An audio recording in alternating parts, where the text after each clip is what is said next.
Assalamualaikum warahmatullahi wabarakatuh. Om Swastiastu, Namo Buddhaya. Salam kebajikan buat kita semua. Selamat siang bagi para hadirin yang berbahagia hari ini.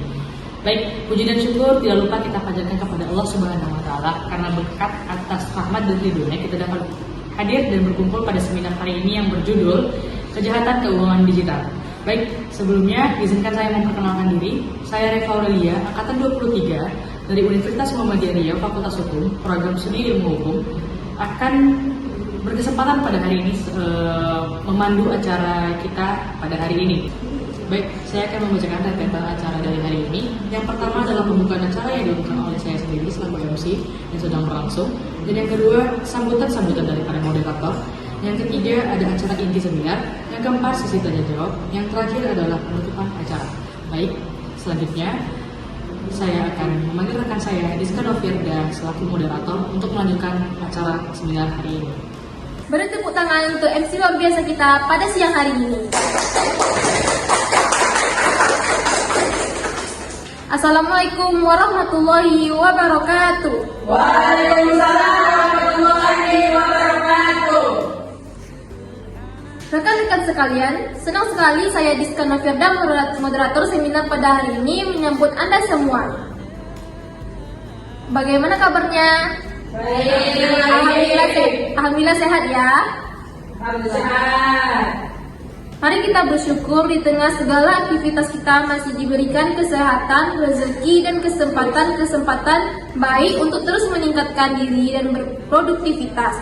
Sebelum saya mulai, mari kita berikan tepuk tangan yang meriah kepada semua orang yang sudah hadir pada hari ini.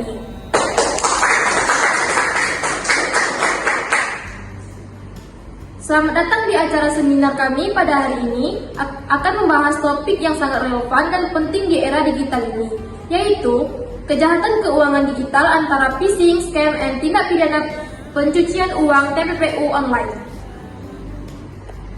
Perkembangan teknologi digital telah membawa banyak kemudahan dan manfaat bagi kehidupan kita, termasuk dalam bidang keuangan. Namun sayangnya, kemajuan ini juga dimanfaatkan oleh pihak-pihak yang tidak bertanggung jawab untuk melakukan berbagai tindakan kejahatan. Dalam diskusi hari ini, kita akan mengupas tuntas 3 jenis kejahatan keuangan digital yang paling umum terjadi, yaitu phishing, scam, dan tindak pidana pencucian uang (TPPU) yang dilakukan secara online. Kita akan membahas definisi, modus operandi, contoh kasus, dampak, serta cara-cara pencegahan dan penanggulangannya. Mungkin supaya lebih jelas, kita akan mengundang 3 narasumber untuk hadir di hadapan kita. Mereka adalah kakak-kakak cantik, pintar, dan memiliki segudang ilmu untuk dibagikan kepada kita semua yang hadir di sini. Sekarang mereka berprofesi sebagai mahasiswa aktif di Fakultas Hukum Universitas Muhammadiyah Riau.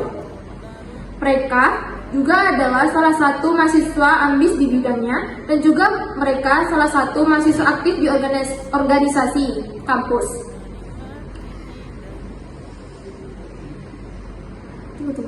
Baiklah rekan-rekan semuanya, mari kita sambut 3 narasumber kita, yaitu Suci Fitria Hakim, Akila Putih Amanda, dan Juniati Hutagol. Beri tepuk tangan untuk mereka bertiga. Halo Kak Suci, halo. Halo Kak Akila, halo. Halo Kak Juni, halo. Baiklah, pembicara kita sudah hadir bersama kita pada siang hari ini. Untuk sesi pertama, beliau akan menyampaikan materinya selama 15 menit. Dilanjutkan dengan 10 menit sesi tanya jawab yang akan dibagi di dalam 2 sesi. Yang pertama adalah tanya jawab dengan moderator, dan akan dilanjutkan tanya jawab dengan peserta. Siapkan fokus terbaik Anda. Sambut pembicaraan pertama kita yang sangat luar biasa, Kak Suci Fitria Hakim.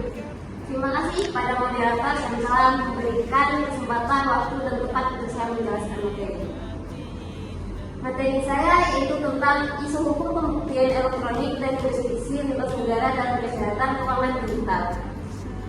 Yang pertama ada pembuktian elektronik, yang kejahatan keuangan digital menggunakan teknologi untuk memperoleh keuntungan secara ilegal, misalnya ada penipuan online, perampasan rekening, atau pencucian uang digital. Bukti dalam kasus ini berasal dari data elektronik seperti email, log transaksi, atau rekaman digital. Masalah utamanya ada keaslian bukti, sulit dijamin karena mudah untuk diubah. Yang kedua, ada keabsahan di pengadilan perlu untuk memenuhi unsur otentik, utuh, dan relevan. Yang ketiga, penyitaan data digital itu harus sesuai hukum. Yang keempat, kemampuan aparat hukum masih terbatas sehingga perlu ahli forensik digital. Yang kedua, ada yurisdiksi lintas negara. Dalam kejahatan digital sendiri, pelaku, korban, dan server bisa berada di negara berbeda. Masalah utama yang dapat muncul yaitu siapa yang berhak mengadili atau menyidik jika lokasi pelaku dan server itu berbeda. Yang kedua, perbedaan hukum antar negara. Ketiga, kesulitan ekstradisi pelaku. Yang terakhir, ada keterbatasan kerjasama antar negara. Kesimpulan yang bisa dapat diambil dari penjelasan di atas yaitu bukti elektronik itu sangat penting, tapi perlu dijaga keasliannya agar sah di pengadilan. Karena kejahatan digital sendiri itu bersifat global, jadi butuh kerjasama internasional, aturan yang kuat, dan aparatur yang paham teknologi untuk menanganinya. Sekian dari penjelasan materi saya kembalikan ke moderator. Baiklah, beri tepuk tangan untuk Kakak Suci. Wah, inspiratif sekali ya materinya Kak Suci. Oke, selanjutnya kita sambung pembicara kedua yaitu Kak Akila. Waktu dan tempat dipersilakan. Baik, terima kasih kepada moderator telah memberikan saya waktu dan tempat di sini. Saya akan membahas tentang modus kejahatan finansial yang berbasis cyber dan penegakan hukum. Nah, di sini teman-teman semua udah tahu belum apa itu modus finansial berbasis cyber dan penegakan hukum itu tersebut? Belum. Nah, di sini saya akan membahas bahwa modus kejahatan finansial berbasis cyber itu adalah bentuk kejahatan yang terjadi di dunia digital. Nah, dalam keseharian kita selalu memakai kayak handphone, laptop, komputer. Nah, melalui aplikasi ini atau alat elektronik ini, seringkali pelaku memanfaatkan kelemahan sistem keamanan digital yang kita pakai pada saat ini. Nah, biasanya pelaku itu melakukan itu untuk mencuri uang, data rekening, atau informasi pribadi yang bernilai ekonomi. Saya pribadi pernah mengalami kehilangan uang di aplikasi Dana. Pada saat itu, pelaku meng-DM saya di WA bahwasanya akun saya akan diblokir karena terdapat transaksi yang mencurigakan. Nah, kemudian orang itu menyuruh saya untuk mengklik situs atau link yang saya tidak kenal. Nah, pada saat itu saya panik dan saya mengklik belakang aplikasi Linto. Nah, pada saat itu tiba-tiba di dana saya itu saldonya hilang dan transaksinya tuh terkirim ke aplikasi Tokopedia, sedangkan saya tidak ada aplikasi Tokopedia. Nah, setelah saya ketahui ternyata saya kena tipu dan dari situ saya langsung menghubungi pihak resmi dari Dana dan saya melaporkan nomor penipuan tersebut. Nah, sekian dari saya, moderator. Terima kasih. Oke, terima kasih Kak Akila. Beri tepuk tangan yang meriah untuk Kak Akila. Materi selanjutnya adalah Kak Juni. Waktu dan tempat dipersilahkan. Terima kasih saya ucapkan kepada moderator telah memberikan saya waktu dan tempat untuk membacakan dan menyampaikan materi saya. Yaitu materi pertama saya itu ada love romance scam, kedua investment fraud atau investasi palsu, ketiga adalah cryptocurrency lottery atau pencucian uang. Yang pertama, ketiga materi yang saya bawa ini sering terjadi di Asia Tenggara, khususnya di Indonesia, Malaysia, Filipina, serta Thailand.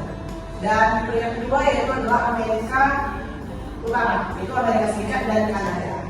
Pertama yang saya bawa adalah love atau romance scam. Itu biasanya penipuan yang menggunakan identitas palsu melalui aplikasi kencan maupun media sosial. Lalu pelaku itu membangun hubungan asmara dengan korban. Lalu setelah itu dia mendapat kepercayaan korban.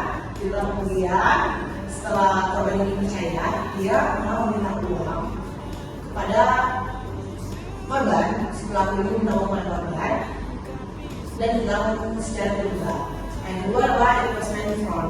Itu adalah investasi palsu, di mana ini penipuan yang dilakukan untuk menipu seseorang atau sekelompok orang dengan menggunakan atau mengajak mereka untuk berinvestasi yang dimana dimiliki besar, cepat, tanpa resiko. Padahal investasi tidak ada, palsu. Jadi uang atau dana korban ini bisa digunakan oleh para pelaku. Yang ketiga adalah cryptocurrency laundering atau pencucian uang. Uang hasil penipuan yang dibawa pelaku itu dikonversi ke kripto, lalu dikirim berbagai email, laser, atau exchange. Setelah itu dibuatlah korban ini menjadi manipul atau korban ini tidak sadar bahwa itu sudah hilang atau ditransfer. Sekian dari materi yang saya beritahukan. Saya kembali kepada Oke, terima kasih Kak Juni. Sebelum itu, boleh nggak aku bertanya sama Kak Juni? Nah, boleh. Cara pencegahannya gimana tuh Kak Juni? Mungkin ada cara pencegahan dari saya, yaitu pertama adalah jangan mudah mau mentransfer uang atau crypto kepada orang melalui online. Nah, yang kedua, boleh kita verifikasi nih secara video call atau kita jumpai orangnya biar lebih aman.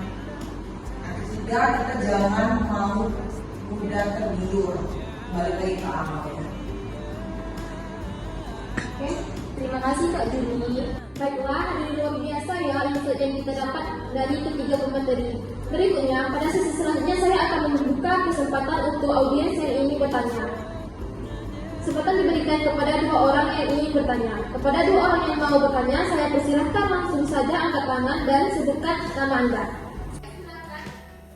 Saya ingin bertanya kepada Kak Akila, mengapa banyak orang bisa tertipu oleh modus kejahatan finansial berbasis siber, dan bagaimana cara agar masyarakat bisa lebih waspada terhadap kejahatan semacam ini? Baik, pertanyaan selanjutnya silahkan. Apakah UU itu sudah memadai dalam mengatur alat bukti elektronik untuk kejahatan keuangan digital?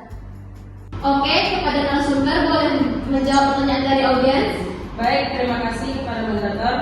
Nah, mengapa banyak orang bisa tertipu oleh modus kejahatan finansial yang berbasis cyber? Nah, banyak orang tertipu karena pelakunya biasanya menggunakan cara yang sangat meyakinkan, seperti membuat situs mirip aplikasi resmi, dan juga menggunakan logo bank yang sopan dan meyakinkan. Selain itu, korban sering panik dan tergiur memilih hadiah. Nah, gimana sih agar lebih waspada?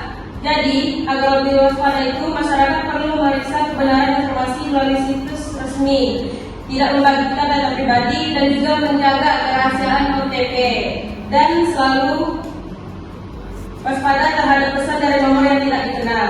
Tidak asal-asal klik link dari nomor yang tidak dikenal. Baik. Oke, terima kasih Kak Akila. Selanjutnya, Kak Suci akan menjawab pertanyaan dari narasumber. Kak Suci akan menjawab pertanyaan dari audiens kedua. Baik, terima kasih moderator. Apakah UU ITE sudah memadai dalam mengatur alat bukti yang terkait untuk kejahatan keuangan digital? Jadi, menurut saya dalam Undang-Undang Nomor 11 Tahun 2008 tentang Informasi dan Transaksi Elektronik beserta perubahannya melalui Undang-Undang Nomor 19 Tahun 2016 sudah memberikan landasan hukum yang cukup jelas untuk mengakui alat bukti elektronik sebagai bukti yang sah di pengadilan. Mungkin pertanyaan dari saya jawaban dari saya cukup sampai situ. Saya kembalikan ke moderator. Baik, terima kasih rekan-rekan semuanya. Yang dapat kita simpulkan dari sesi diskusi hari ini adalah diskusi ini menegaskan bahwa perkembangan teknologi digital membawa peluang besar dalam layanan keuangan, tetapi juga membuka ruang bagi berbagai bentuk kejahatan seperti phishing, scam, dan TPPU online. Phishing dan scam menjadi pintu masuk utama bagi pelaku untuk mencuri data pribadi, mengambil alih akun keuangan hingga memindahkannya secara ilegal. Pola serangan semakin canggih karena memanfaatkan kelemahan literasi digital masyarakat, kelengahan penggunaan, dan celah pada sistem keamanan. Selain itu, kegiatan pencucian uang secara online menunjukkan bahwa pelaku tidak hanya memanfaatkan rekening bank, tetapi juga dompet digital, marketplace, hingga aset kripto sebagai sarana menyamarkan hasil kejahatan. Hal ini membuat proses penelusuran dan pembuktian menjadi lebih kompleks. Diskusi ini juga menekankan pentingnya pencegahan melalui peningkatan literasi keuangan digital, kewaspadaan terhadap tautan dan pesan mencurigakan, penggunaan fitur keamanan berlapis, serta kepatuhan lembaga keuangan terhadap prinsip Know Your Customer dan pelaporan transaksi mencurigakan. Pada akhirnya, dibutuhkan kolaborasi kuat antara pemerintah, lembaga keuangan, penyedia layanan digital, dan masyarakat untuk menciptakan ekosistem keuangan digital yang aman. Kesadaran dan kewaspadaan pengguna menjadi bentuk pertama, sementara penegakan hukum dan penguatan regulasi menjadi fokus penentu dan memutuskan rantai kejahatan keuangan digital. Dan akhirnya kita telah selesai. Terima kasih, apresiasi setinggi-tingginya untuk pembicara kita yang telah membagi ilmunya. Saya juga mengapresiasi seluruh audiens yang telah hadir dan menyimak dengan antusias. Tepuk tangan untuk kita semua. Sekali lagi saya ucapkan terima kasih. Saya Rizka Noviarda selaku moderator sesi diskusi hari ini pamit undur diri. Terima kasih atas perhatiannya. Saya kembalikan ke MC.